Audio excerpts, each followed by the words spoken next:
The night sky over Telos 7 burned orange and red as something fell from the stars. Stood outside his small workshop, wiping grease from his hands with an old cloth. He had just finished repairing a broken water pump for the family down the road. Simple work, honest work, the kind of work that kept a man alive on a dusty frontier world at the edge of known space. He watched the falling object with tired eyes.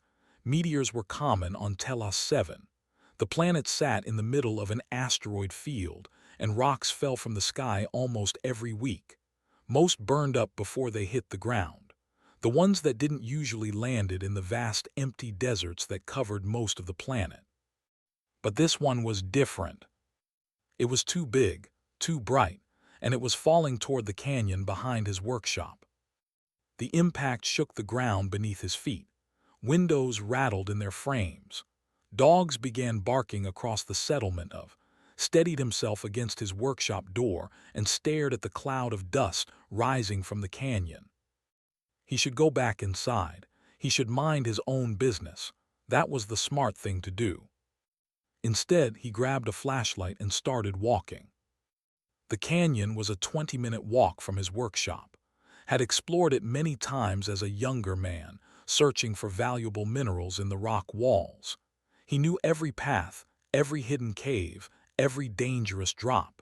His feet found the way even in the darkness. The dust cloud grew thicker as he got closer. He pulled his shirt up over his nose and mouth, coughing as he pushed forward. His flashlight cut weak beams through the swirling dirt. Then he saw it.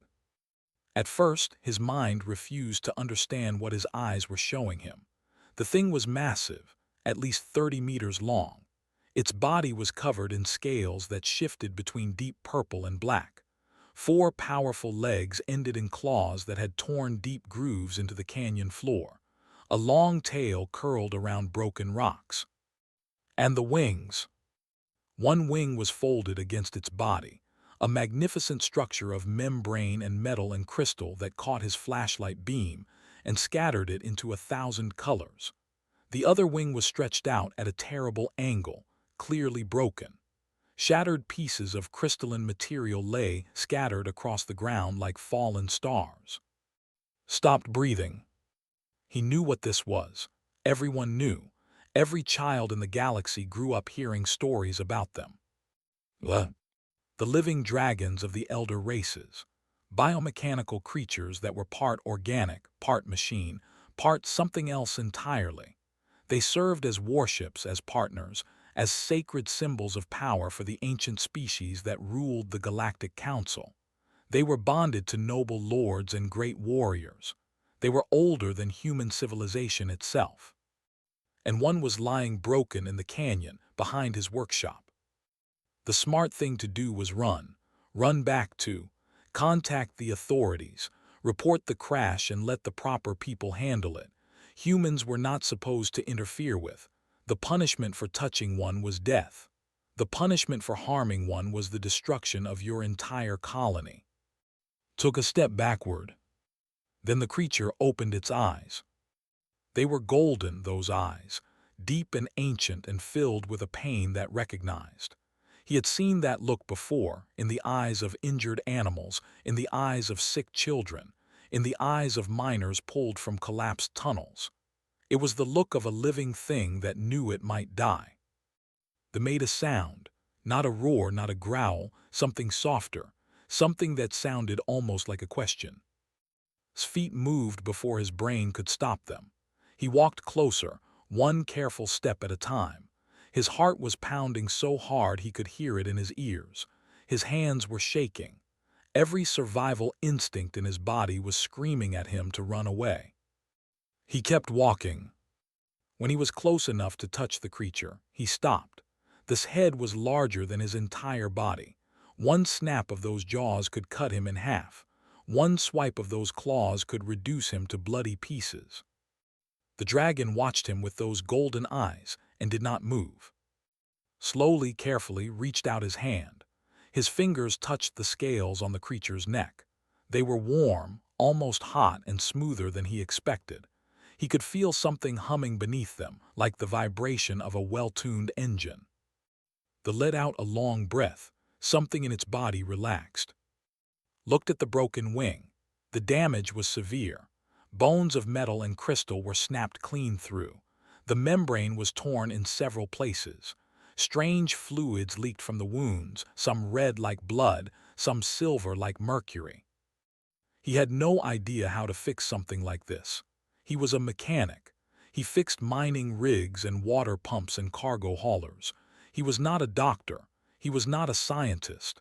He certainly was not qualified to work on ancient alien biotechnology. But he had hands. He had tools. And he had spent his entire life fixing things that other people said could not be fixed. The dragon made that soft sound again, met its eyes. "This is going to get me killed," he said quietly. "You know that, right? If anyone finds out I helped you, they will execute me. They might execute everyone in." The blinked slowly. Something passed between them in that moment. Not words, not exactly. More like a feeling, an understanding. This creature had nowhere else to go. No one else to turn to. It had fallen from the sky onto a dusty human world, and now it was lying in a canyon with a shattered wing, waiting to see if the small, soft creature in front of it would help or walk away. Thought about his life, his small workshop, his simple work, his quiet existence at the edge of the galaxy. He had never done anything important.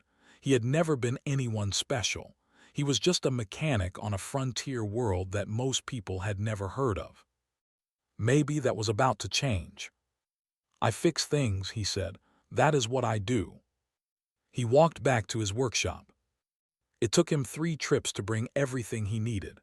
Lights, tools, medical supplies, welding equipment, sheets of metal, tanks of oxygen. He set up a small camp in the canyon, working through the night while the dragon watched him with those ancient golden eyes. The first thing he did was clean the wounds. He used water and antiseptic, carefully washing away the dirt and debris that had gotten into the damaged wing. The flinched when he touched certain areas, and he learned to be gentle in those spots. The second thing he did was stop the bleeding. The silver fluid was the hardest to deal with. It did not behave like normal liquid. It seemed to have a mind of its own, trying to flow back toward the wounds even after he wiped it away. Eventually, he figured out that heat made it solidify, so he used a small torch to seal the leaking vessels. The third thing he did was make a plan. He could not rebuild the wing with the same materials. He did not have ancient alien crystals or biomechanical alloys, but he had steel. He had aluminum. He had copper wiring and hydraulic fluid and all the other things he used to repair human machines every day. It would not be elegant. It would not be pretty. But if he was careful, if he was clever, if he refused to give up, he might be able to make it work. Dawn was breaking over the canyon when finally sat down to rest. His hands were covered in blood and silver fluid and grease. His back ached. His eyes burned from lack of sleep. There was watching him. After a long moment, the great creature lowered its head and rested it on the ground near where sat. The message was clear. "Thank you." Reached out and placed his hand on the dragon's snout. "Do not thank me yet," he said. "We have a lot of work to do." Above them, the orange sun of Telos 7 rose into the sky, and somewhere in the galaxy, forces were already moving. Forces that would soon learn what had crashed on this small, dusty, unimportant world. But for now, in this quiet moment, there was only a man and a dragon, and the beginning of something impossible. 3 weeks passed, and learned what it meant to attempt the impossible. Every morning he woke before sunrise. He ate a quick breakfast of rice and dried vegetables. Then he gathered his tools and walked to the canyon where the dragon waited for him. Every evening he returned home long after dark, his body exhausted, and his mind full of problems he did not know how to solve. The had not moved from where she had crashed, had started thinking of the creature as female, though he did not know why.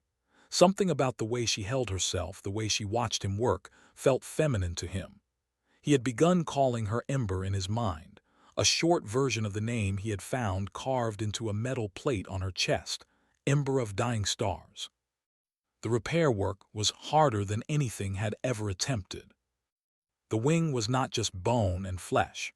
It was a complex machine made of materials that did not exist on any human world.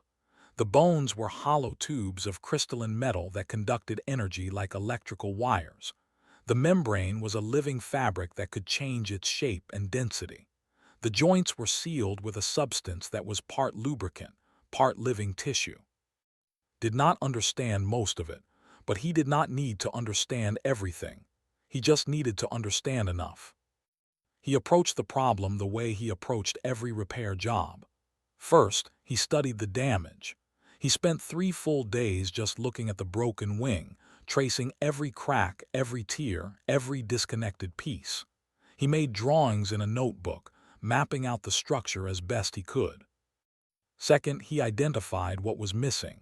Some pieces of the wing were simply gone, shattered into dust by the impact. He could not replace those with identical materials. He would have to substitute. Third, he made a plan. A rough plan full of guesses and hopes, but a plan nonetheless. Then he started working. The first major challenge was the main bone of the wing. It was snapped in 2 places, and the breaks were too severe to simply weld together. Spent 2 days thinking about the problem before he found a solution. He took a steel pipe from a broken mining drill, cut it to the right length, and used it as a splint. He wrapped the original bone around the pipe, securing it with wire and metal bands, creating a hybrid structure that was ugly but strong. The second major challenge was the membrane. Large sections were torn beyond repair. Tried several different materials before he found one that worked. The outer covering of a cargo hauler's fuel tank was made of a flexible metallic fabric designed to withstand extreme temperatures. He cut pieces of this fabric and carefully attached them to the edges of the original membrane, stitching them together with thin wire. The third major challenge was the energy system. The wing needed power to function, and several of the crystal conduits that carried that power were damaged. Could not replicate the crystals, but he could create an alternative path. He ran copper wires along the length of the wing, connecting them to the working crystals at both ends.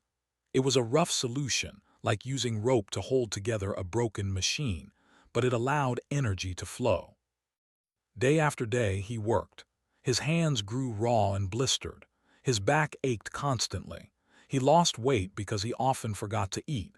But slowly, piece by piece, the wing began to come together. Ember watched him through all of it. She never complained when he caused her pain.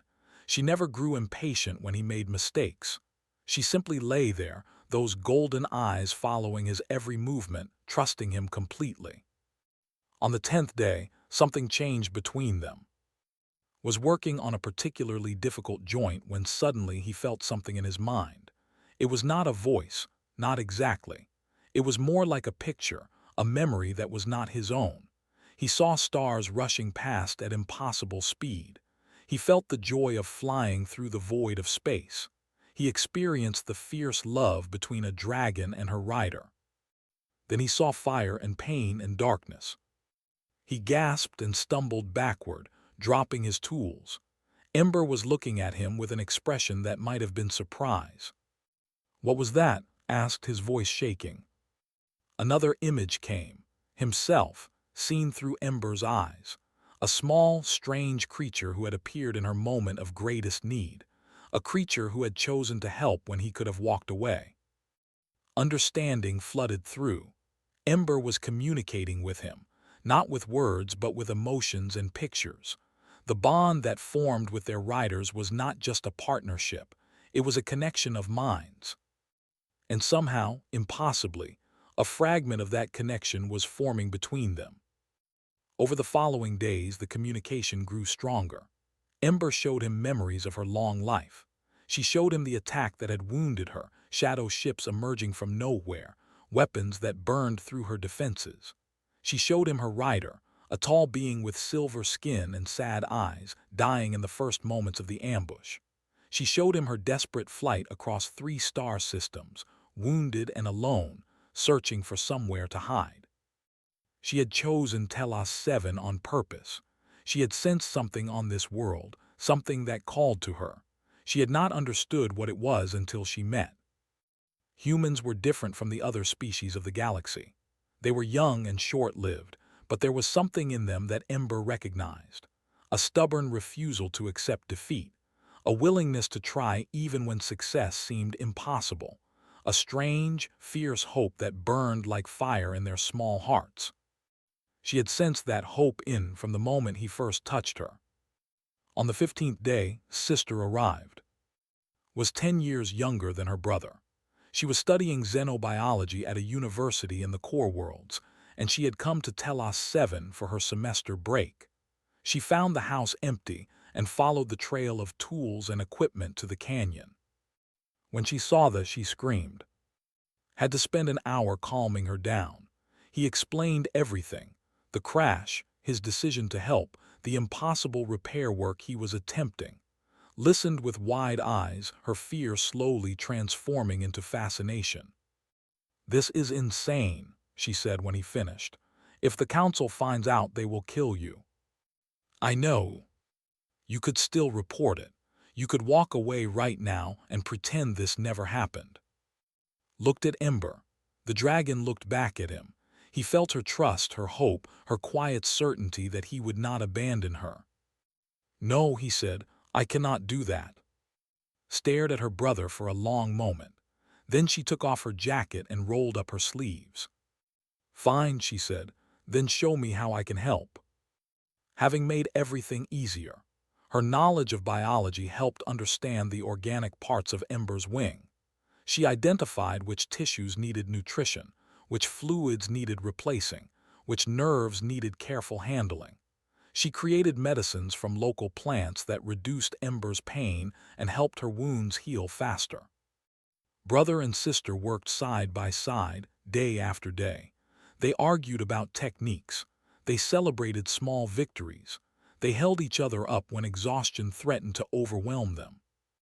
On the 21st day, the wing was complete. It was not beautiful. Human steel and wire stood out against ancient crystal and living membrane. The repairs were visible from a great distance, like scars on pale skin. Any expert would see immediately that human hands had done this work. But when Ember flexed her wing for the first time, something magical happened. The membrane stretched and held. The joints moved smoothly. Energy flowed through the copper wires and made the crystals glow.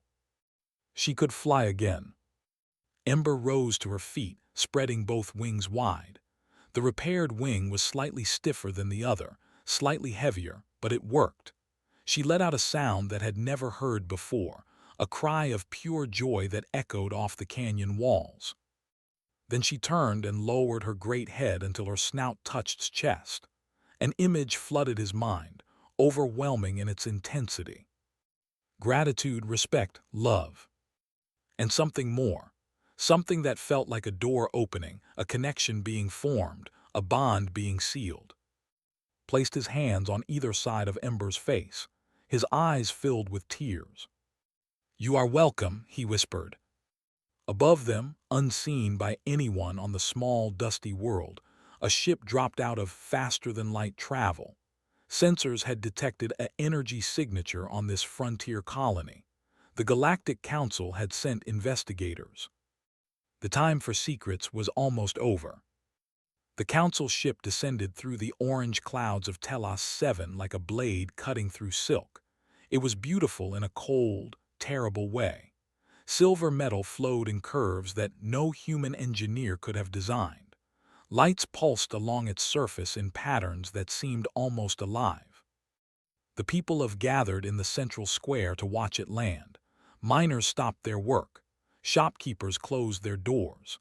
Children pressed against their mothers' legs, staring at the alien vessel with frightened eyes. No council ship had ever visited their small settlement before. This could not be good news. Stood at the back of the crowd, his sister beside him. His heart was pounding, but his face remained calm. He had known this moment would come. He had been preparing for it since the day he first touched Ember's broken wing. The ship settled onto the dusty ground, and a ramp extended from its belly. 3 figures walked down into the afternoon sunlight. The first was a tall and thin with pale blue skin and large dark eyes. She moved with the grace of a dancer and wore robes of flowing white fabric. Had heard of. They were diplomats and traders, considered among the more reasonable of the elder races. The second was and felt cold fear grip his stomach, were warriors and judges. They stood 7 feet tall, with 4 arms and skin like gray stone. This one wore black armor and carried no visible weapons, which somehow made it more frightening. I did not need weapons to kill. The third figure was humanoid but clearly not human. She had skin the color of burnished copper and hair that floated around her head like a silver cloud. Her eyes were completely white, with no pupils or iris. She wore armor of the same crystalline material that made up Ember's wings. A keeper. The crowd parted before the 3 aliens. They looked around with mild curiosity. They scanned the buildings with cold efficiency. The keeper's white eyes swept over the humans as if they were beneath her notice. "Which of you speaks for this settlement?" they asked. Her voice was soft but carried easily across the square. An old woman stepped forward. Her name was Grandmother Bora, and she had led the community for 30 years.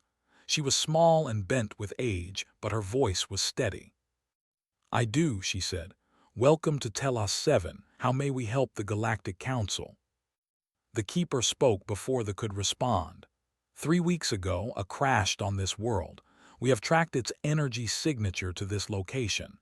You will take us to it immediately.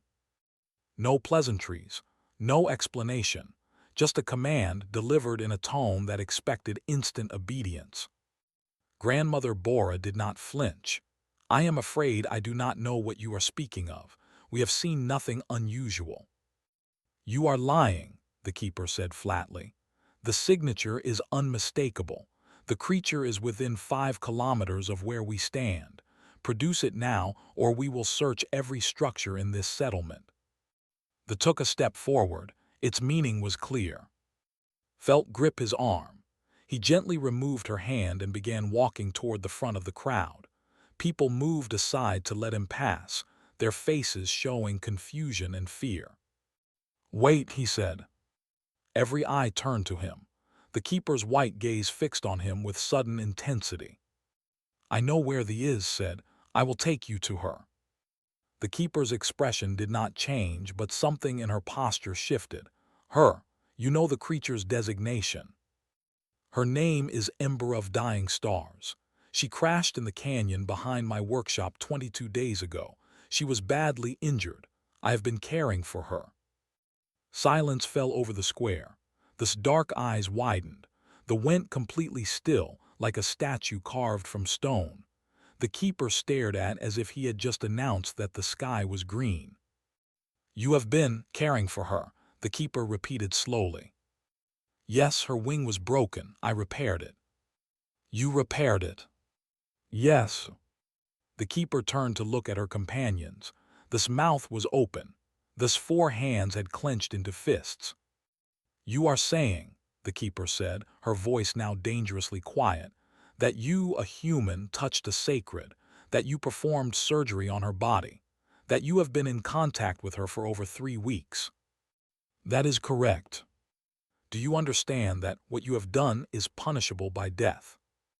"I do." "And yet you admit it freely."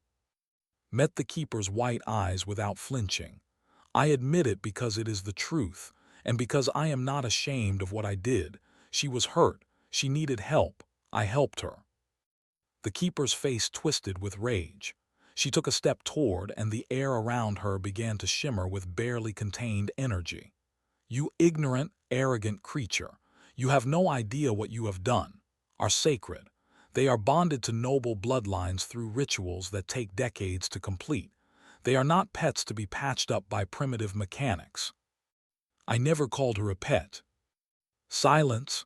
The keeper raised her hand and saw death in her white eyes. "You will be executed for this crime. Your family will be punished.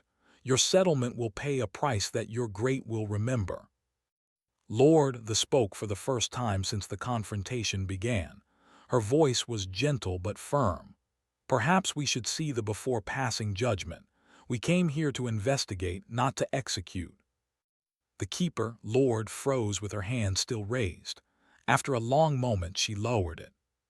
Fine, she said. Take us to the creature. But know this, human, nothing you show us will change your fate. You have committed a capital offense against the Galactic Council. You will die for it. Nodded, then I will die knowing I did the right thing. Follow me. The walk to the canyon took 20 minutes. Led the way with the 3 aliens close behind him. Tried to follow, but the blocked her path with one massive arm. She was forced to stay behind with the rest of the crowd. The canyon opened before them, and heard Lord gasp. Ember was standing in the center of the canyon floor, her wings spread wide. She had heard them coming. She had felt anxiety through their bond, and she had prepared herself. In the afternoon light, she was magnificent. Her scales gleamed purple and black. Her golden eyes blazed with ancient power. The repaired wing caught the sunlight and scattered it into rainbows, human metal and alien crystal shining side by side. Lord pushed past and approached the dragon. She raised her hands, and a pulse of energy flowed from her palms toward Ember. It was a keeper's command, an ancient signal that all were supposed to obey. Come to me, Lord said. I am a keeper of your kind. You will submit to my authority and leave this contaminated place. Ember did not move. Lord's face darkened. She sent another pulse, stronger this time. You will obey me. This is the law of our people. You will come away from this human and be cleansed of his touch. Ember still did not move. Instead, she turned her great head toward. Through their bond, he felt her question. Should I? Did not know how to answer. He was just a mechanic. He had no right to interfere with ancient alien customs. He had no authority to tell her what to do. But Ember was not asking for his command. She was asking for his opinion, his honest feeling. He sent back the only truth he knew. You should do what you want to do. Whatever that is, I will accept it. Ember turned back to face Lord. She spread her wings even wider. And then she did something that made every alien present freeze in shock. She moved to stand in front of. She curled her repaired wing around him, shielding him from the keeper. And she let out a low, resonant sound that echoed off the canyon walls. It was a declaration, a choice. She had bonded with the human mechanic. She would not leave him. Lord staggered backward as if she had been struck. No, she whispered. No, this is not possible. This cannot be happening. The diplomat was staring at the scene with an expression of pure wonder. In 10,000 years, she breathed, this has never occurred. I has never chosen a human. It is corruption, Lord screamed. It is a trick. The human has done something to her mind, poisoned her with his primitive technology. But even as she spoke, everyone present could see the truth. The bond between Ember and was real. It glowed in the air between them, visible to anyone with the senses to perceive it. It was not pollution or corruption. It was love. And it was about to change everything. Lord's face hardened into cold fury. This matter is beyond my authority to judge, she said. We will convene an emergency tribunal. The full council will hear this case. She pointed at with one copper-skinned finger. Enjoy your last days, human. When the tribunal reaches its verdict, you will wish you had never been born. Looked up at Ember. The dragon looked down at him. Through their bond, he felt her determination, her loyalty, her complete refusal to abandon him. Whatever came next, they would face it together. The tribunal chamber was the largest room had ever seen. It occupied the entire interior of a council station that orbited high above Telos 7. The ceiling rose so high that clouds formed near its peak. The walls were lined with seats that curved upward in endless rows, filled with beings from 100 different species. All of them had come to watch a human be judged. Stood in the center of the chamber on a circular platform that glowed with soft blue light. He wore his cleanest work clothes, simple brown pants and a gray shirt. He had no lawyers, no advisors, no support except for the two people sitting in the human section far above, his sister, an ambassador. Had arrived on Telos 2 days after the council delegation. She was a small woman with sharp eyes and gray hair that she wore pulled back in a tight bun. She had spent 30 years representing humanity to the Galactic Council, and in all that time, she had never seen anything like this. "You understand what is happening here," she had told before the tribunal began. "This is not just about you. This is about whether humanity will ever be treated as equals in this galaxy." "I know," had replied. "If you fail these tests, we will be classified as a lesser species permanently. No voting rights, no representation, no protection under council law." "I know," had studied his face for a long moment. "You are not afraid." "I am terrified," had admitted, "but being afraid will not help me, so I am choosing not to show it." Now, standing alone in the center of that vast chamber, he held onto that choice like a lifeline. Lord sat on a high platform at the front of the chamber, flanked by two other judges, an ancient whose skin was so pale it was almost transparent, and a massive creature covered in fur that did not recognize. These three would decide his fate. "The tribunal will come to order," Lord announced, her white eyes fixed on with cold hatred. "The human known as stands accused of interfering with a sacred. However, the creature in question has formed what appears to be a genuine bond with the accused. Therefore, we must determine whether this bond is legitimate or whether it is a corruption that must be purged." She leaned forward. "To determine this, the accused will undergo the 3 traditional tests used to evaluate all riders. If he fails even one test, the bond will be declared invalid, and both he and the will face appropriate punishment." Said nothing, he simply waited. "The first test is the test of knowledge," Lord continued. "A true rider must possess wisdom worthy of their bond." A panel opened in the floor and a machine rose up before. It was a complex device, clearly broken, with wires and tubes and components scattered in disarray. "This is a navigation system from an Elder Race starship," Lord explained.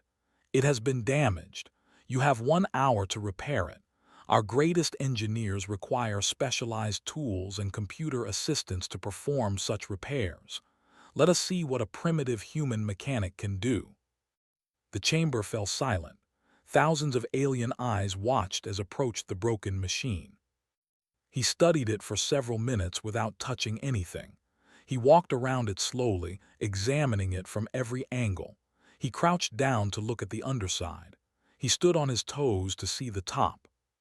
Then he began to work. He did not have specialized tools. He had only his hands and his mind. But as he examined the machine, he began to see patterns. This wire connected to that component. This tube carried fluid to that chamber. The design was alien, but the principles were not. Energy still flowed from one place to another. Moving parts still needed to move freely. Connections still needed to be secure.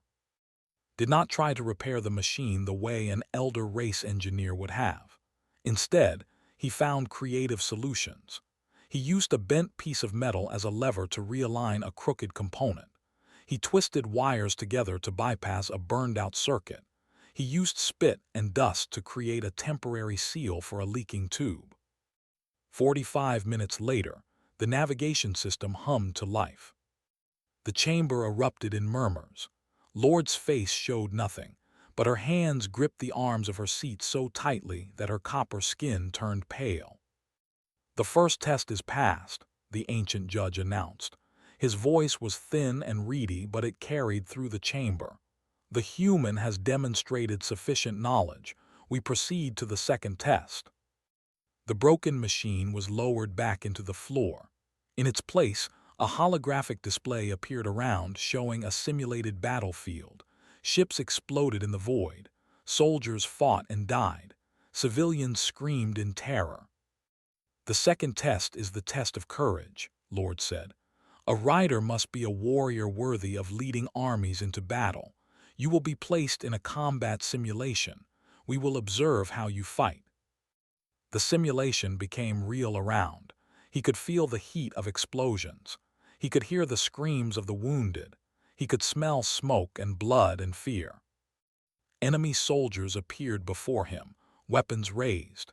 They were the shadow beings he had seen in Ember's memories, the ones who had attacked her convoy and killed her rider. They advanced toward him with murderous intent. Did not fight them. Instead, he turned and ran toward a group of civilian figures who were huddled behind a damaged vehicle. He grabbed the smallest one, a child, and lifted it into his arms. He shouted at the others to follow him. He led them through the chaos toward a shelter he had spotted in the corner of the battlefield. When shadow soldiers blocked his path, he fought. He picked up a fallen weapon and fired until they fell. But the moment the way was clear, he continued toward the shelter. He was not fighting to kill. He was fighting to protect. The simulation lasted 30 minutes. By the end, had saved 47 civilians and killed only 12 enemies. He had been wounded twice, once in the arm and once in the leg, but he had not stopped moving until every civilian was safe. The simulation faded, stood alone on the platform again, breathing hard, his simulated wounds gone but the memory of pain still fresh.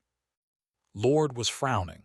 "You barely engaged the enemy. You spent most of your time running away." "I spent most of my time saving people," replied. "Is that not what a warrior should do? A warrior should defeat his enemies." The enemies were endless. I could not have defeated them all even if I tried. But the civilians were not endless. Everyone I saved was a victory. The ancient nodded slowly. "The human shows a different kind of courage, not the courage of aggression but the courage of protection. This is not disqualifying." "The second test is passed," the fur-covered judge rumbled. "We proceed to the third and final test." Lord's white eyes blazed with frustration. 2 tests, and the human was still standing. She had expected him to fail immediately. She had expected to watch him humiliated before the entire galaxy. "The third test is the test of bond," she said, and her voice carried a new edge of cruelty. "We will determine whether the connection between this human and thee is genuine. If it is artificial or corrupted, it will not survive what comes next." She raised her hands and energy began to gather around her. "I will attempt to sever the bond. If it is true, it will resist. If it is false, it will break, and the human's deception will be revealed." Far above in the human section grabbed Ambassador's arm. "She will kill him." His face was grim. "We cannot interfere, this is council law." On the platform below, felt Ember's presence in his mind. She was in a holding chamber elsewhere on the station, but their bond stretched across the distance like a golden thread. "I am sorry," she sent. "I brought this danger to you." "You brought hope to me," he sent back. "Whatever happens, I do not regret any of it." Lord released her power. The pain was beyond anything had ever experienced. It felt like hooks had been sunk into his mind and were being pulled in every direction. He heard himself scream, but the sound seemed to come from very far away. His vision went white. His thoughts scattered like leaves in a storm. And then he felt Ember. She was there in the heart of the pain, holding onto him with all her strength. Their bond blazed like a star. It was not artificial. It was not corruption. It was 2 souls that had found each other across the vast emptiness of space, and they refused to be separated. Lord poured more power into her attack, felt blood run from his nose, his ears, his eyes. The pain was killing him. His heart was stuttering. His lungs were failing. But he did not let go of Ember, and she did not let go of him. In her holding chamber, there was thrashing against her restraints. Her vital signs were failing. The judge was shouting something about the test being too dangerous. The fur-covered judge was rising from his seat. "Lord," the ancient commanded, "you will stop. The test has proven itself. The bond is genuine." Lord did not stop. Her face was twisted with rage and disbelief. She would not accept this. She could not accept this. A human could not bond with her. It was impossible. It was wrong. Ambassador stood up in her seat. "If that dragon dies because of your hatred," she shouted, her voice carrying across the chamber, "humanity will not forget, and neither will the other." That threat reached through Lord's fury. If Ember died, her sisters and brothers would know. They would know that a keeper had killed one of their own out of prejudice and spite. The consequences would be unimaginable. Lord released her power. Collapsed to the platform. Blood pooled around his head. He was barely breathing. But in his mind, Ember's presence was still there, warm and bright and alive. "We survived," she said.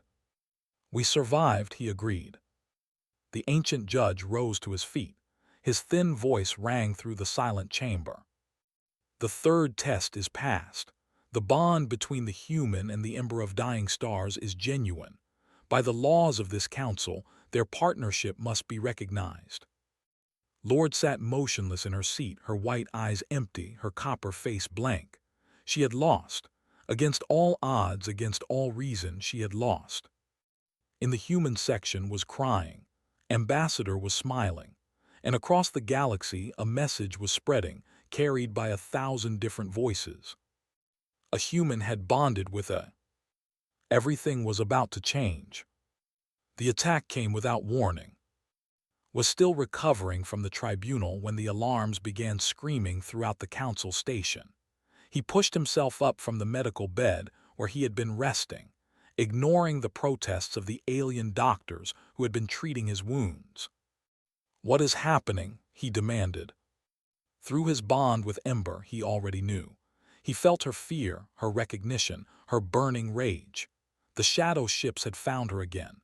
The same enemy that had killed her rider and wounded her so badly was here. They had come to finish what they started. The station shook as weapons fire struck its shields, stumbled through the corridors, pushing past panicking aliens who were running in every direction. He had to reach Ember. He had to be with her. The holding chamber was in chaos when he arrived. Guards were trying to evacuate the area. Scientists were grabbing equipment and fleeing. In the center of it all, Ember stood with her wings spread wide, her golden eyes blazing with fury. "Release her," said to the guards. "We cannot," one of them replied. "The restraints are controlled from the main security center. We do not have authority." Looked at the restraints. They were metal bands around Ember's legs and neck, connected to thick chains that were bolted to the floor. He did not have tools. He did not have time, but he had spent his entire life fixing things with whatever he had available. He found a broken piece of equipment on the floor and used it to pry open a control panel on the wall. Inside was a tangle of wires and circuits. He studied them for 3 seconds, then began pulling and cutting. The restraints clicked open. Ember surged forward, knocking guards aside like toys. She lowered her head to level, and he climbed onto her back without hesitation. It felt natural, like returning to a place he had always known. "Fly," he sent through their bond. Ember crashed through the wall of the holding chamber and launched into the void of space. The battle outside was worse than had imagined. Dozens of shadow ships swarmed around the council station, pouring fire into its weakening shields. Council defense ships were fighting back, but they were outnumbered and the station was going to fall. And far below, on the surface of Telos 7, was burning. The shadow ships had attacked the planet too. Could see plumes of smoke rising from his home, his workshop, his neighbors, his people. Rage filled him, and through their bond, Ember felt it too. Her rage joined with his, doubled it, transformed it into something pure and focused. "We fight," she said. "We fight," he agreed. Ember dove toward the nearest shadow ship. Her jaws opened and fire poured out, not natural flame but plasma, hot enough to melt metal.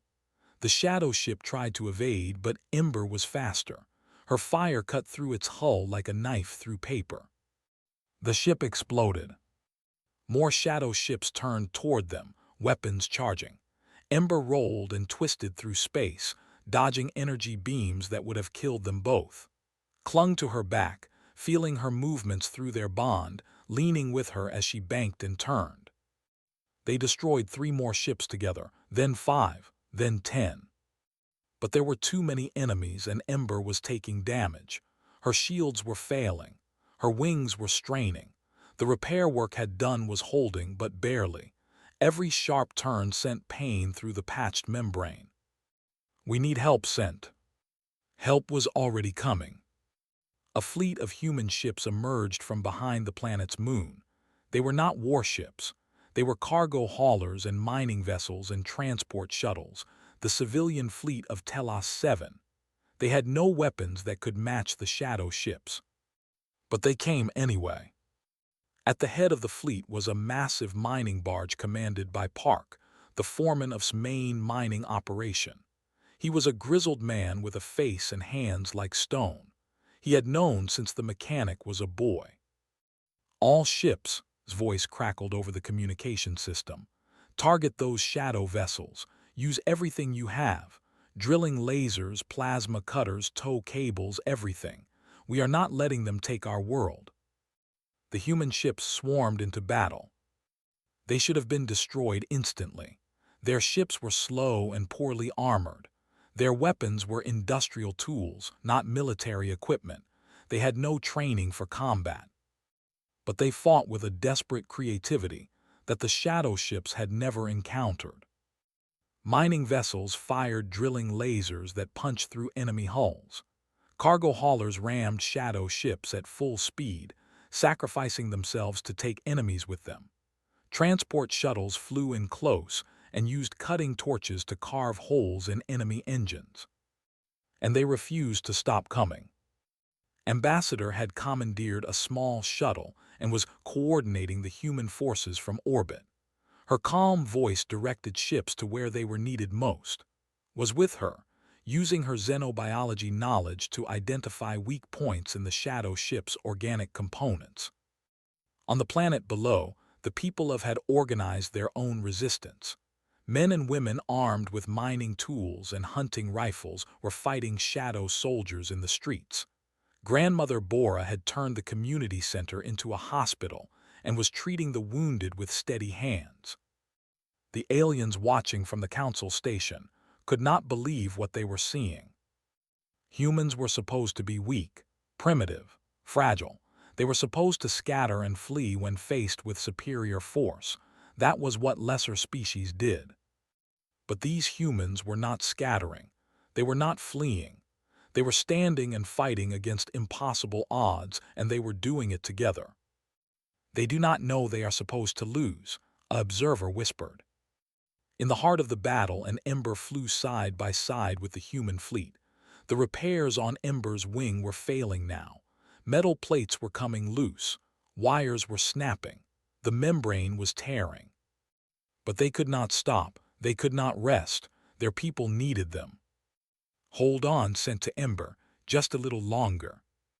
He climbed out of his position on her back. While she flew through combat, dodging enemy fire and returning it with blasts of plasma, crawled along her wing with tools he had grabbed from the station. He began repairing the damage even as new damage occurred. It was insane. It was impossible. One wrong move and he would be thrown into the void of space.